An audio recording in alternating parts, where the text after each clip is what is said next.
Nous sommes le 28 juin 2005 sur le circuit de Saint-Hubert dans la province du Luxembourg, 233 km de course, un circuit assez vallonné donc avec tout d'abord une échappée matinale qui est composée de 13 coureurs et qui est à 100 km de l'arrivée, n'avait plus que 2 minutes d'avance sur un peloton.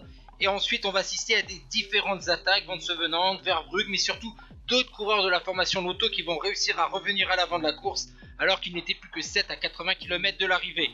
Donc 4 coureurs de la formation Lotto. Et à 30 km du terme, il n'était plus que 7 Baguet, Brandt, Simons, Leukemans, De Volder ou encore Van Impe. Et finalement, les choses vont se faire dans le dernier tour de circuit à moins de 10 km de l'arrivée.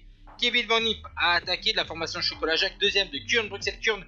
Il est rejoint par le vainqueur de la 17e étape du Tour de France 2001, Serge Baguet pour la formation David Amon Lotto. Cette équipe a animé la course du début jusqu'à la fin. Ils sont donc deux à se disputer au sprint ce titre de champion de Belgique 2005 et finalement ça va se jouer au millimètre et c'est Serge Baguet qui va signer sa 9e victoire professionnelle.